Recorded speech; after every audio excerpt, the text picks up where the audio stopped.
நீங்க நம்ம சேனலை ஃபர்ஸ்ட் டைம் பார்க்குறவங்களா இருந்தீங்கன்னா, ப்ளீஸ் நம்ம சேனலை சப்ஸ்கிரைப் பண்ணிக்கோங்க. ரைட் சைடுல உள்ள பெல் ஐகான் பட்டனை கிளிக் பண்ணிட்டீங்கன்னா, நான் மேற்கொண்டு வீடியோஸ் அப்லோட் பண்ணும்போது உங்களுக்கு உடனே நோட்டிஃபை ஆகும். இந்த ரெசிபி உங்களுக்கு பிடிச்சிருந்துச்சுன்னா, லைக், ஷேர், கமெண்ட் பண்ணுங்க. நான் இன்றைக்கி தயிர் பண்ணுறதுக்கு நாட்டு மாட்டு பால் தான் 1/2 லிட்டர் எடுத்திருக்கேன். உங்களுக்கு எவ்வளோ குவான்டிட்டி தேவையோ அதுக்கேற்ற மாதிரி நீங்கள் பாலோடைய குவான்டிட்டியை வந்து அதிகப்படுத்திக்கோங்க.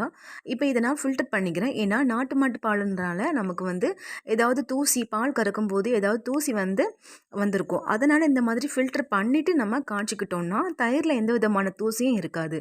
பாலை காய்க்கும் போது அது வந்து கொதித்து சைடில் ஆடை பதியும் பார்த்திங்களா, அதை எடுத்து விடுறதுக்காக ஒரு சின்ன ஸ்பூன் வச்சுக்கலாம். இப்போ பாருங்கள், ஒரு கொதி வந்துருச்சு. இந்த டைமில் நான் ஸ்பூனை வச்சு நல்லாவே மிக்ஸ் பண்ணி விட்டுட்டேன். அந்த ஆடெல்லாம் பாத்திரத்தில் படிய விடாமல் அழகாக வந்து இந்த மாதிரி மிக்ஸ் பண்ணி விட்டுட்டு சென்டரில் எடுத்து வச்சிடணும். ஒரு கொதி வந்ததுமே நம்ம வந்து ஸ்டவ் அணைச்சிடக்கூடாதுங்க. நம்ம அப்படியே அணைச்சிட்டு நம்ம அதில் வந்து ஆற வச்சு உரம் ஊற்றிட்டோம்னா அந்த தயிர் வந்து ரொம்பவே நீர்த்து போய் தண்ணியாக இருக்கும். அதனால் அப்படி பண்ணாமல் ஒரு கொதி வந்த பிறகு நம்ம ஸ்டவ் வந்து ஸ்லோ ஃப்ளேமில் சிம்மில் வச்சுட்டு ஒரு 3லேருந்து 5 நிமிஷம் அப்படியே வந்து சிம்மில் மெயின்டைன் பண்ணி கொதிக்க விடணும். அதுக்கப்புறம் தான் நம்ம அதை ஆஃப் பண்ணிவிட்டு அதை கொஞ்சம் நேரமாக கை பொறுக்கிற அளவு சூடு வந்த பிறகு நம்ம உரம் ஊற்றணும். இப்போ நான் அடுப்பு தீயை வந்து நல்லாவே குறைச்சிட்டேன். சிம்மில் தான் மெயின்டைன் ஆகுது. இதை நம்ம ஒரு 3லேருந்து 5 நிமிஷம் அப்படியே கொதிக்க விட்டுறலாம். நம்ம ஒரு 3லேருந்து 5 நிமிஷம் கொதிக்க வைக்கோம் பார்த்தீங்களா, அதில் நல்லா ஆடை படியும். அதை நம்ம நல்ல ஸ்பூனை வச்சு இந்த மாதிரி நல்லா மிக்ஸ் பண்ணி வந்து எடுத்து விடணும். அதுக்கப்புறம் நம்ம ஸ்டவ் அணைச்சிட்டு இதை ஒரு தனியாக வேறு ஒரு பாத்திரத்தில் நம்ம ஊற்றி கை பொறுக்கிற சூடளவுக்கு நம்ம இதை ஆற வச்சுக்கிட்டால் போதும். இப்போ இதை தனியாக ஒரு பாத்திரத்தில் வந்து சேர்த்துக்கிறேன் பாலை வந்து வேறொரு பவுலில் சேர்த்துக்கிட்ட பிறகு நம்ம ஓப்பன் டைப்பில் வந்து அதை ஆற விடக்கூடாது. ஏதாவது ஒரு மூடி வச்சு மூடி போடுவோம் பார்த்தீங்களா. இப்போ நான் இங்கே ஃபில்டர் எடுத்திருக்கேன். ஃபில்டர் எடுக்கிறதுனால இந்த மாதிரி சல்லடை ஓட்டை இருக்குது பார்த்தீங்களா, அதில் அந்த ஆவி எல்லாமே வெளியே பறந்து போயிடும். ஆனால் நமக்கு பால் சூப்பராக ஆறிடும். மூடி போட்டு நம்ம ஆற விடுறோம்னா க்ளோஸாக டைட் ஃபிட்டிங்காக மூடிடக்கூடாது. இந்த மாதிரி லைட்டாக வந்து அதோடைய ஆவி வெளியே போகிற அளவுக்கு நம்ம மூடிக்கணும். அப்போ தான் அதோடைய நீர் வந்து மூடியில் கோத்துக்காமல் இருக்கும். அந்த மூடியில் வந்து நீர் கோத்துக்கிட்டுன்னா அது அப்படியே பாலில் சுட்டாக விழுந்துடும். அப்போ நமக்கு தயிர் வந்து தண்ணி ஆகிடும். அதனால தான் இந்த மாதிரி நான் ஃபில்டர் யூஸ் பண்ணிக்கிறேன். நீங்கள் ஃபில்டர் இல்லாத டைமில் மூடி போட்டு யூஸ் பண்ணுறீங்கன்னா நான் சொன்ன மாதிரி லைட்டாக ஓப்பன் டைப்பில் நீங்கள் மூடி வச்சுக்கோங்க. இப்போ எனக்கு பால் ஆறிடுச்சு. ஒரு கை பொறுக்கிற அளவுக்கு நம்ம விரல் சுடுற அளவுக்கு பொறுத்தா போதும் அதோடைய சூடு. அது ஆறுனதுமே பாருங்கள், அந்த ஆடெல்லாம் செம்மையாக எல்லோஷாக மாறி நமக்கு கலர் வந்து சேஞ்ச் ஆகிருக்கு பாருங்கள். இந்த டைமில் நம்ம வந்து உரம் சேர்த்துக்கலாம். ரொம்ப சூடாக இருக்கக்கூடாது பால். ஜஸ்ட்டு நம்மளுடைய விரல் பொறுக்கிற அளவுக்கு சூடு வந்த பிறகு நான் 1 ஸ்பூன் உரம் வச்சுருக்கேன். அதை நல்லா மிக்ஸ் பண்ணி விட்டுட்டேன் கிளாஸில்.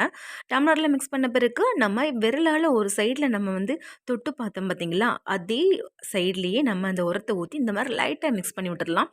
நீங்கள் ஃபுல்லாக கூட மிக்ஸ் பண்ணி விட்டுடலாம். ஸ்பூனை வச்சு நல்லா கலக்கி விடலாம். ஆனால் நமக்கு அந்த மஞ்சள் கலரில் ஆடை படிஞ்சிருக்கு பார்த்தீங்களா, அது மார்னிங் வந்து நல்லா திக் லேயர் ஆகும். அந்த திக் லேயர் வந்து நமக்கு பட்டராக யூஸ் பண்ணிக்கலாம். நான் வந்து அந்த ஆடையை எடுத்து ஃப்ரிட்ஜில் வந்து ஒரு 15 டேஸ்க்கு ஒன்ஸ் எடுத்து வச்சுட்டு அதை நான் வந்து வெண்ணெயாக எடுத்துகிட்டு அதுக்கப்புறம் நெய் உருக்கிப்பேன். உங்களுக்கு இந்த மாதிரி பட்டர் தேவையில்லைன்னா நீங்கள் இந்த ஊற ஊற்ற போது நல்லா மிக்ஸ் பண்ணி விட்டுறலாம். இப்போது இதை வந்து நைட்டு ஃபுல்லாகவே விட்டுருங்கங்க. நைட்டு ஃபுல்லாகவே விட்டுட்டோன்னா மார்னிங் வந்து பாருங்கள், இப்போ எனக்கு மார்னிங் ஆகிடுச்சு.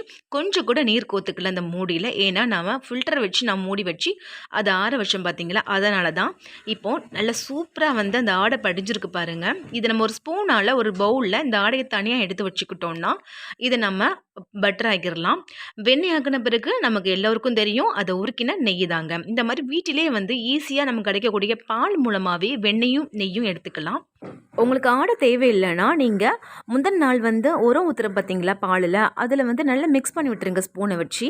எனக்கு ஆடை தேவைப்படுறதுனால நான் இந்த மாதிரி ஒரு ஓரமாக உரம் சேர்த்துட்டு அந்த ஆடையை தனியாக ஒரு பவுலில் சேர்த்துக்கிறேன். இதை நான் டெய்லி சேர்த்துப்பேன். டெய்லி சேர்த்துக்கிட்டு ஒரு 15 டேஸ்க்கு ஒன்ஸ் நான் வந்து அதாவது டெய்லி சேர்த்துக்கிட்டோன்னா அதை ஃப்ரிட்ஜில் வச்சு மெயின்டைன் பண்ணணும். அதுக்கப்புறம் ஒரு 15 நாளைக்கு ஒன்ஸ் வந்து இதை எடுத்து நம்ம வெண்ணெய் ஆக்கிட்டு அதிலிருந்து நான் நெய் உருக்கிப்பேன். நீங்கள் ஈஸியாக செய்யலாங்க. ரொம்ப ரொம்ப ஈஸியான மெத்தடு தான். நான் சொல்கிற மாதிரி பால் காய்ச்சிட்டா அதில் வர ஆடையை எடுத்து நீங்கள் வெண்ணெய் செய்துட்டு நெய் உருக்க விரும்புனீங்கன்னா கண்டிப்பாக வந்து நாட்டு மாட்டு பாலில் ட்ரை பண்ணுங்கள். ரொம்பவே சூப்பராக ஈஸியாக வரும். நாட்டு மாட்டு பால்லாம் முன்ன மாதிரி கிடையாதுங்க. ரொம்பவே வீட்டுக்கு பக்கத்துலேயே வந்து ரொம்ப ரொம்ப அவைலபிளாக இருக்குது. கண்டிப்பாக வாங்கி யூஸ் பண்ணி பாருங்கள். ரொம்பவே ஈஸியான முறையில் தான் நான் இன்றைக்கி செஞ்சு காமிச்சிருக்கேன் நம்புகிறேன். இந்த மாதிரி பால் காய்ச்சறதுனால நமக்கு பாலுக்கு பால் குடிச்ச மாதிரி ஆயிடுச்சு. அடிஷ்னல் நம்ம கடையில் காசு கொடுத்து வாங்க வேண்டிய நெய்யே வந்து வீட்டில் செஞ்சிடலாம். அந்த அளவுக்கு ரொம்ப ரொம்ப சுலபமானது. கண்டிப்பாக இந்த கெட்டி தேர் ரெசிபி உங்களுக்கு ரொம்ப ரொம்ப பிடிச்சிருக்குன்னு நம்புகிறேன். நீங்களும் இதே மாதிரி செஞ்சு பார்த்துட்டு உங்களுடைய ஃபீட்பேக்கை நம்மளுடைய கமெண்ட்ஸில் மென்ஷன் பண்ணிவிடுங்க. தேங்க்யூ.